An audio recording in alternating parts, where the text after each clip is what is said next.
Will be focusing on microscopic variables.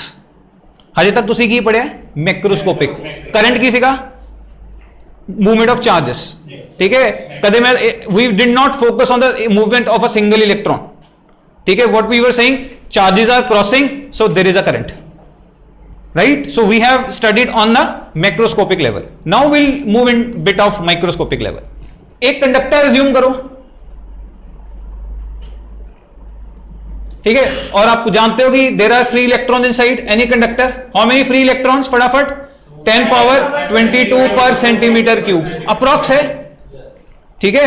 10 power 23 भी है, जो मर्जी बोल लो, just an approximate value, right? So any conductor, for example copper, silver, iron, they have these many free electrons per centimeter cube.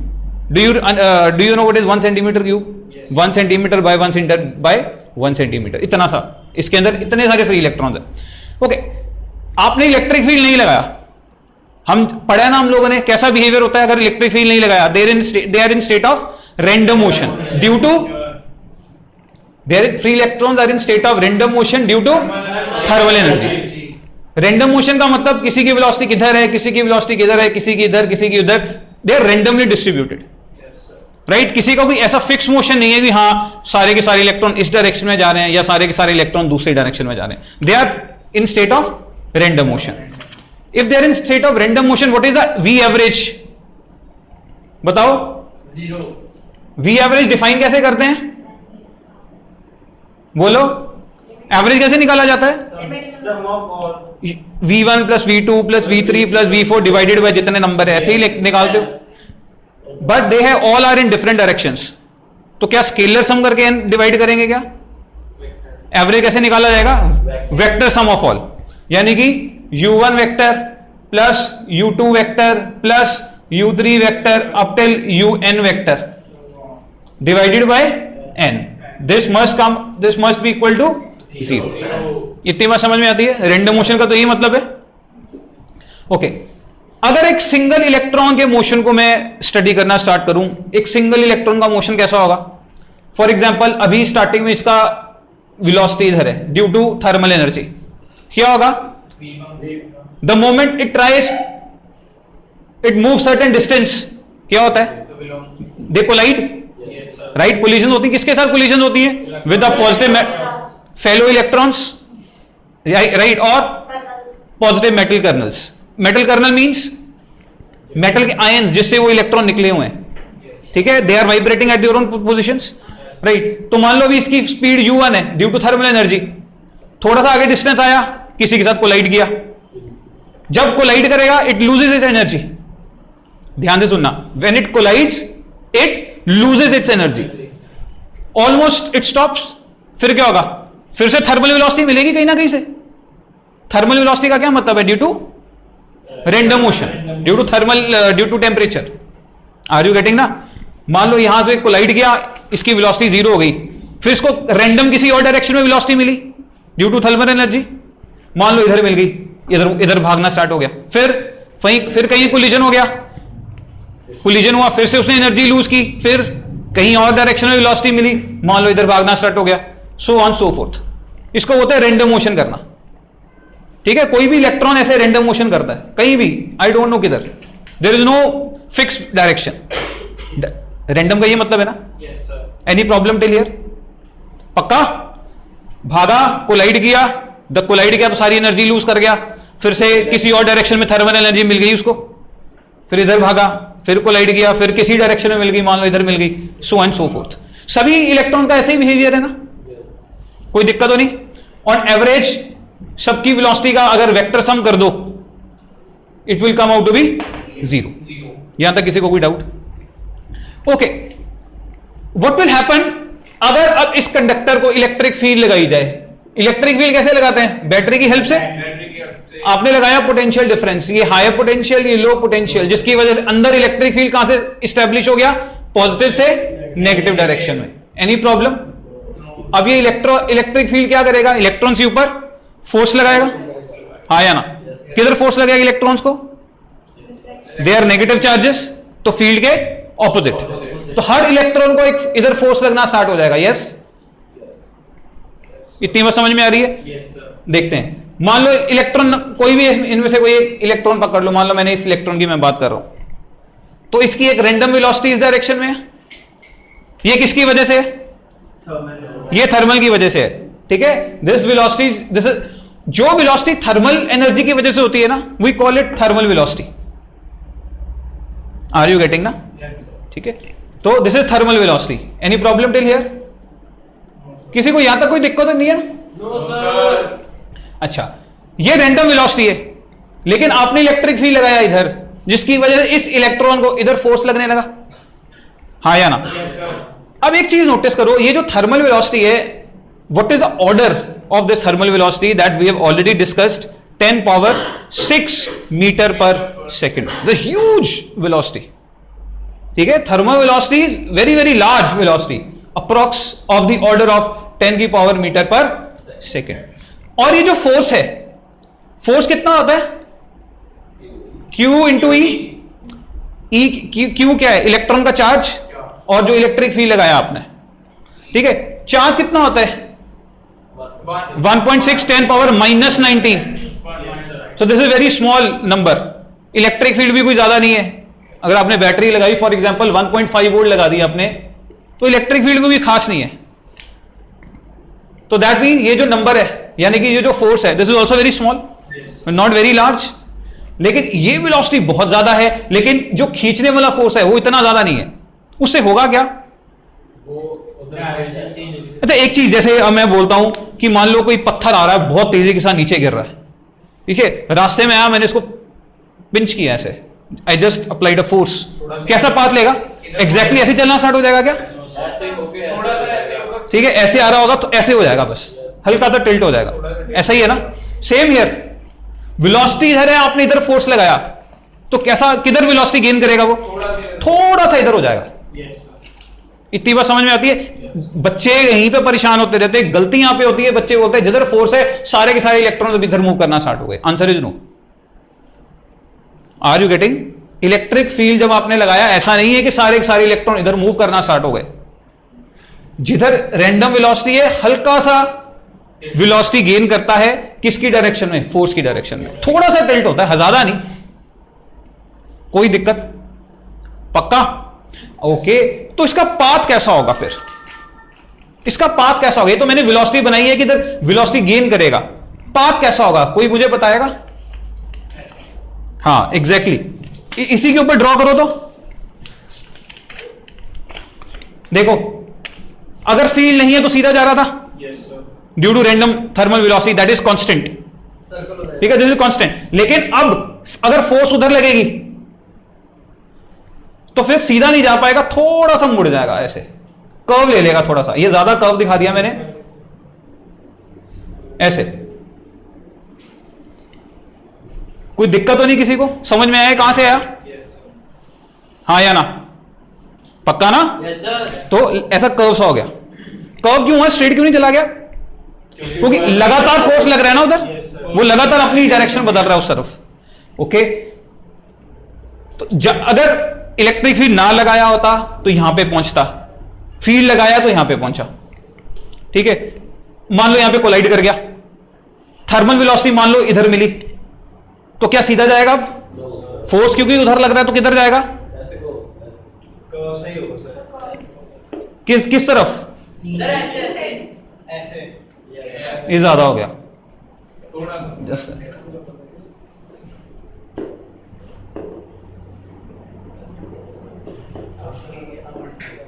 देखो, जाना सीधा चाहिए था, राइट? जाना कैसे चाहिए था इसको? सीधा, बट जाएगा नहीं। कैसे जाएगा? थोड़ा सा उस तरफ कर्व करेगा, लाइक दिस। मान लो यहां पे पहुंचा नहीं, फिर कोलाइड कर गया, फिर जाना, मान लो थर्मल वेलोसिटी इसको इधर मिली, एज्यूम करो थर्मल वेलोसिटी इधर मिली, क्या सीधा जाएगा? किधर कर्व करेगा? उधर ही थोड़ा सा कर्व करेगा।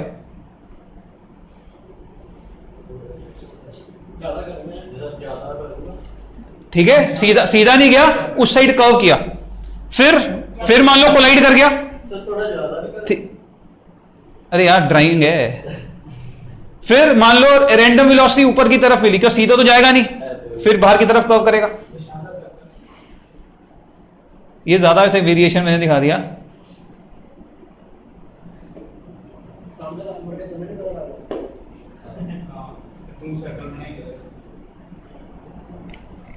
ठीक है, तो ब्लैक वाला पाथ है विदाउट इलेक्ट्रिक फील्ड और ब्लू वाला कैसा पाथ है, विद इलेक्ट्रिक फील्ड। अब एक चीज देखो कहानी क्या है, वापस आऊंगा मैं इसके ऊपर। अभी वेक्टर फॉर्म में लिखना हो तो मैं कैसे लिख सकता हूं, v1 is equal to what, u plus 80। जब वेक्टर फॉर्म में मैंने क्यों लिखा, जैसे हम तो आदत है ना ऐसे लिखने आने की, v is equal to u plus 80, why have written in a vector form. तो उसमें से सेम डायरेक्शन होती है बट इसमें से same direction. Remember when we can use this equation, two requirements, one acceleration must be constant. Is this, अच्छा ये जो फोर्स है QE, जिसकी वजह से इधर एक्सेलरेशन कितना है, फोर्स अपॉन मास, यस और no, is this acceleration constant, check. Charge on electron is constant, electric field is constant, mass of electron is constant. So ये जो एक्सेलरेशन है जो इसको इधर खींच रहा है, दैट इज कांस्टेंट। हेंस ये वेलोसिटी, ये initial velocity, right, this is initial velocity, this is acceleration and this is final velocity. So final velocity is initial plus 80, right. तो ये इक्वेशन हम लगा सकते हैं, इसके अंदर कोई दिक्कत नहीं है, राइट। लेकिन प्रॉब्लम ये है कि ये वन डायमेंशनल मोशन की इक्वेशन है, when particle is moving in a straight line. Remember कैसे, अगर वेलोसिटी इधर है, एक्सेलरेशन इधर होनी चाहिए या इधर होनी चाहिए, तब आप ये ऐसा यूज कर सकते हो। लेकिन यहां पे this is not a one dimensional motion, velocity किधर है, इनिशियल, एक्सेलरेशन उधर है, then you have to write this equation in vector form. कोई दिक्कत यहां तक? तो ये तो कहानी है जी इलेक्ट्रॉन नंबर 1 की। ऐसे ही बाकी इलेक्ट्रॉन्स का क्या हाल चाल होगा, ऐसा ही उसकी दूसरे इलेक्ट्रॉन की वेलोसिटी विल बी उसकी थर्मल वेलोसिटी, यानी कि उसकी initial velocity plus acceleration t। कोई दिक्कत? सबका एक्सेलरेशन सेम है, हाँ या ना? सबके ऊपर यही फोर्स लग रहा है और सबका यही एक्सेलरेशन होने वाला है। अच्छा दूसरी चीज, what is the t? Time, t कौन सा टाइम है? वो टाइम जिसके दौरान उसने एक्सेलरेट किया, यहां से लेके यहां तक का टाइम, क्योंकि यहां पे आके तो वो कोलाइड कर गया, हाँ या ना? तो और क्या सबके कोलिजन का टाइम सेम होगा या अलग अलग होगा? सबका ही अलग अलग होगा। इनफैक्ट अगर आप सिंगल इलेक्ट्रॉन की बात करो, उसका भी टाइम सब अलग अलग होगा। यहां से यहां कोलाइड किया, मान लो कुछ टाइम लगा T1, क्या T1 के टाइम के बाद क्या दूसरा कोलिजन होगा क्या उसका? सिंगल इलेक्ट्रॉन भी अलग अलग टाइम के बाद कोलाइड करेगा। कभी कितने टाइम के बाद T1 टाइम के बाद कोलिजन हो गया, कभी उसका उसी का ही कभी T2 टाइम के बाद कोलिजन हो गया, कभी T3 टाइम के बाद कोलिजन हो गया, राइट। सिंगल इलेक्ट्रॉन का भी कोलिजन टाइम कांस्टेंट नहीं है, ठीक है। तो अलग अलग इलेक्ट्रॉन का सेम होना तक का तो कोई सवाल ही पैदा नहीं होता। इतनी बात समझ में आती है? तो मान लो इसका जो टाइम लगा दैट इज τ1। τ1 क्या हो गया? नहीं, τ1 क्या हो गया? Time between to collisions. Is it correct? Basically this is average time between to collisions, हाँ या ना? एवरेज क्यों बोल रहे हैं? क्योंकि टू कोलिजन्स के बीच का टाइम कांस्टेंट नहीं है उसका, वो लगा कुछ, कभी कुछ है, कभी कुछ है, कभी कुछ है, कभी कुछ है, ठीक है। सो T1 क्या है, τ1 क्या है? बिटवीन कोलिजन्स, किसका? इलेक्ट्रॉन 1 का। ऐसे ही इलेक्ट्रॉन 2 का τ2, ठीक है। ऐसे ही इलेक्ट्रॉन 3 का सो ऑन सो फोर्थ। सबकी वेलोसिटी ये होगी आफ्टर अप्लाइंग इलेक्ट्रिक फील्ड। कोई दिक्कत? अगर इलेक्ट्रिक फील्ड नहीं थी तो सब किसी की U1 थी, किसी की U2 थी, किसी की U3 थी, इलेक्ट्रिक फील्ड लगाते ही सबकी वेलोसिटी बदल गई, हाँ या ना? पक्का? सबकी average velocity, let's find the average. अब क्या एवरेज 0 आएगा? Let's try to find out. पहले तो सबका एवरेज 0 था, इट वॉज कंप्लीटली रैंडम।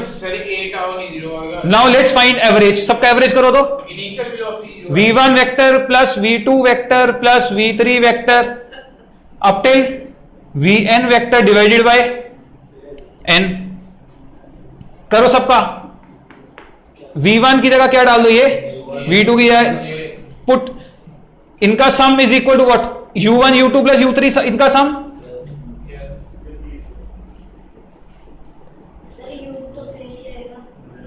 मुझे बताना ये क्या मैं सही कर रहा हूं। Plus a common, tau 1 plus tau 2 plus tau 3 up till tau n divided by n। क्या मैंने सही किया? No sir. बोलो गलती। सर वहां पे UN हाँ हाँ अप टिल un है। सर वेलोसिटी, ये जो इनिशियल वेलोसिटी है वो सबकी सेम ही है, थर्मल वेलोसिटी एवरेज सबकी सेम है। सर लिखा वो 0 है। अरे वैसे सम 0 होगा। इनिशियल वेलोसिटी सबकी सेम है क्या?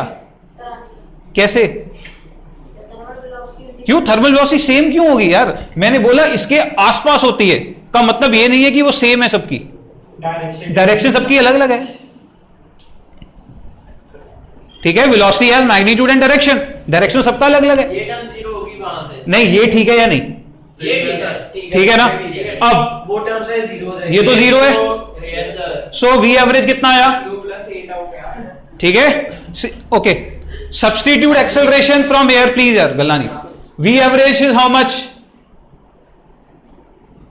E अपॉन मास, यस और नो, इनटू टाउ एवरेज। कोई दिक्कत? Now what is this tau? Tau मैंने किसको सब्स्टिट्यूट किया? इसको ना, राइट। सो ध्यान से देखो ये क्या चीज है, सबका एवरेज कोलिजन टाइम का एवरेज। टाउ 1 क्या था? Average electron, average collision time of electron 1, average collision time of electron 2, average collision time of electron 3, और सबका एवरेज। यानी कि ये क्या आ गया? Overall average time between two successive collisions. Do you understand the meaning of successive? Successive का क्या मतलब होता है? दो लगातार कोलिजन्स के बीच का। समझ आ रहा है ना? So this is average time between two successive collisions of all the electron, सबका ये एवरेज है। क्लियर है बात? And this is called relaxation time. छोटा ही और बड़ा ही कैसे? रुक जाओ जी, this is called relaxation time. Problem? So what, how can we define relaxation time? Sorry, it's the average time between two successive collisions of all the electrons. Now see one thing important जो चीज करनी है।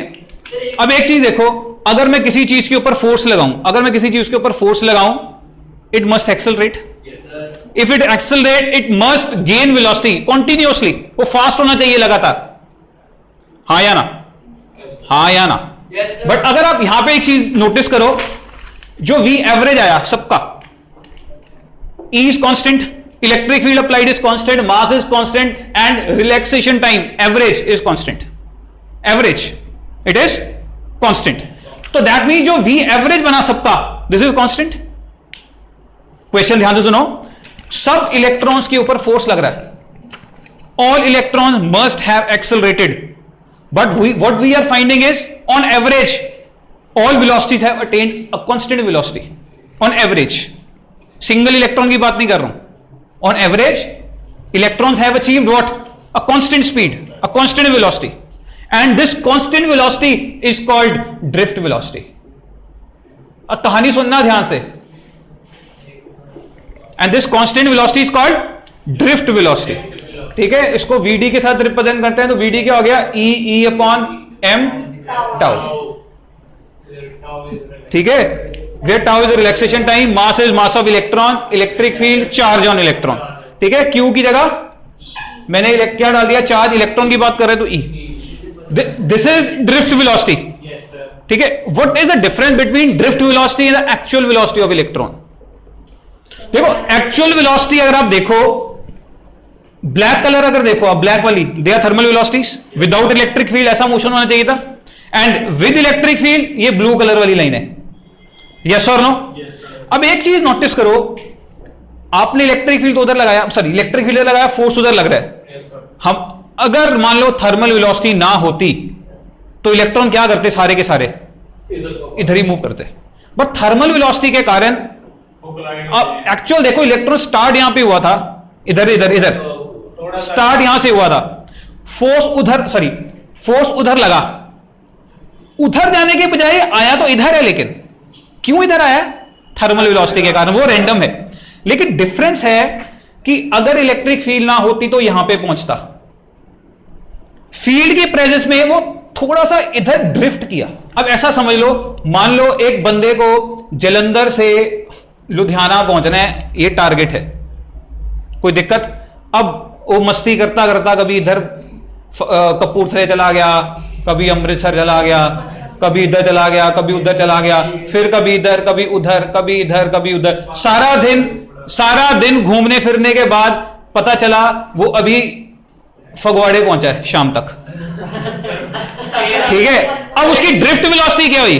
देखोगे उसने net displacement क्या किया, जिस direction में जाना चाहिए था गया, सुबह से लेकर शाम तक एवरेज डिस्प्लेसमेंट क्या हुआ? सिर्फ इतना ही, जलंधर से फगवाड़े तक था। हाँ या ना? ठीक है, divided by the total time, this is the drift velocity. But actual velocity तो पता नहीं कितनी तेजी के साथ जा रहा होगा गाड़ी चला के।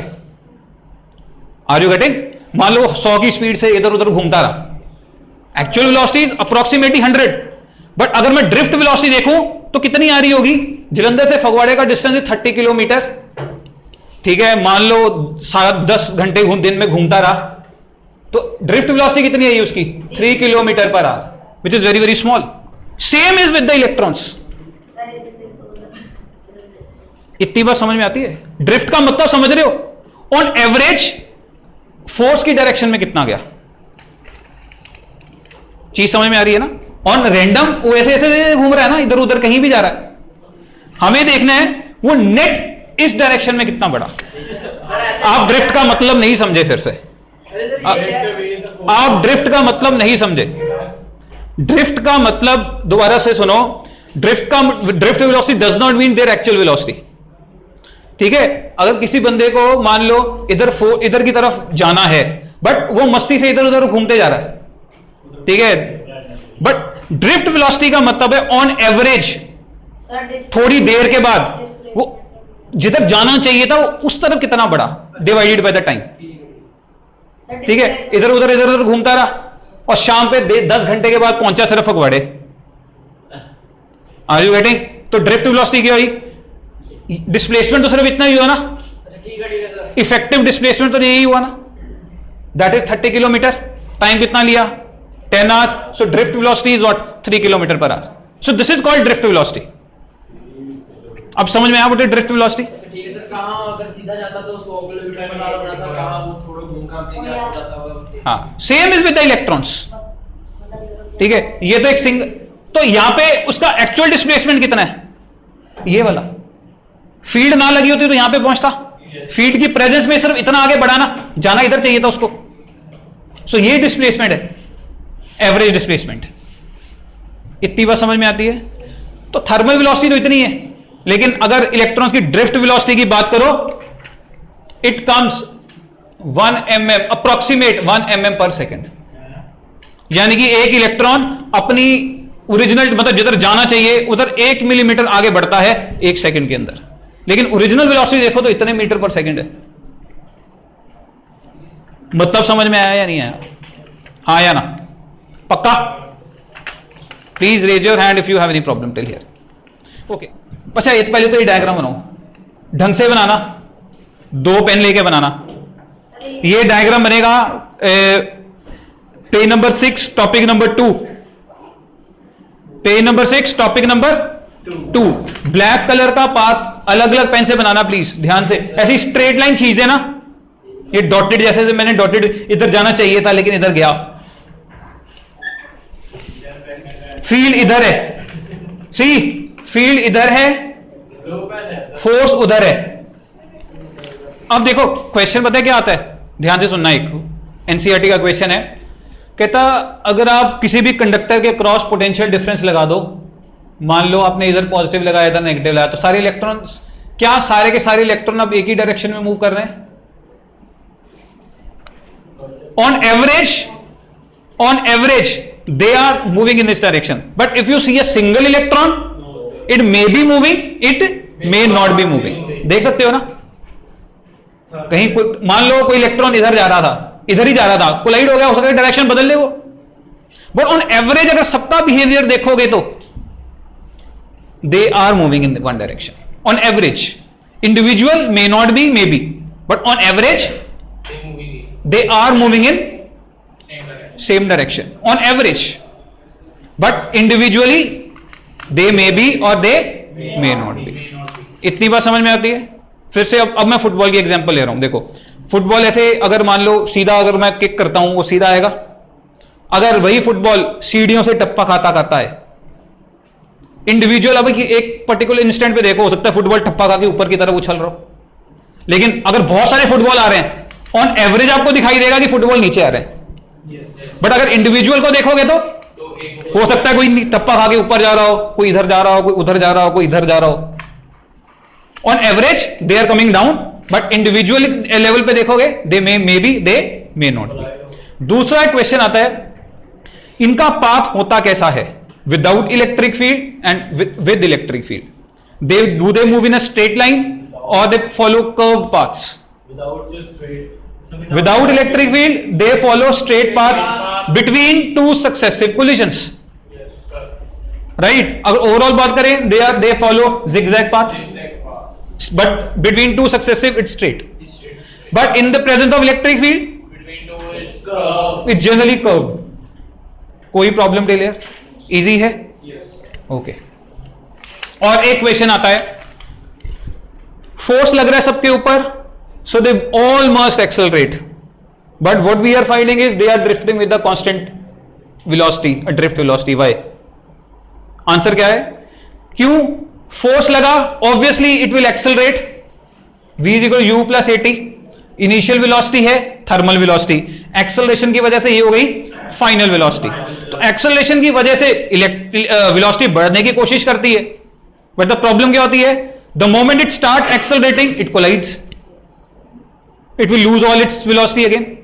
फिर से वो फ्रेश स्टार्ट करेगा, फिर वो एक्सेलरेट करने की कोशिश करेगा, फिर कोलाइड कर जाएगा, फिर एनर्जी लूज कर जाएगा. फिर एनालॉजी दिमाग में बिठाना हो तो फिर फुटबॉल वाली वही चीज, फुटबॉल सीधा आ रही होती तो ऑब्वियसली वेलोसिटी गेन करके आती, ठीक है ना. लेकिन अगर वो सीढ़ियों के ऊपर टप्पा खाने पे आ रही है, क्या हो रहा है? वेलोसिटी गेन करती है, टकराई, वेलोसिटी लूज कर गई, मतलब कहीं और वेलोसिटी गेन कर गई, फिर आई गेन की, लूज कर गई. Are you getting? फिर किसी और डायरेक्शन में गेन किया उसने, फिर gain. Are you getting? It's तो ओवरऑल कैसी वेलोसिटी बनेगी फुटबॉल की? एवरेज और constant. Are you getting? On average कैसी वेलोसिटी बनेगी उसकी? कांस्टेंट सी वेलोसिटी, ऑन अप्रोक्सीमेटली कांस्टेंट. यहां तक कोई परेशानी नहीं, ठीक है. फोर्स लग रहा है, accelerates, it gain velocity but it loses velocity on it's next collision. फिर से फ्रेश स्टार्ट किया, फिर गेन किया, फिर लूज किया. सो एवरेज बिहेवियर कैसा हो गया? कांस्टेंट स्पीड वाला. तो ये छोटे छोटे 1-1 मार्क के एनसीईआरटी के क्वेश्चन हैं, सब गिवन हैं, please go through them once.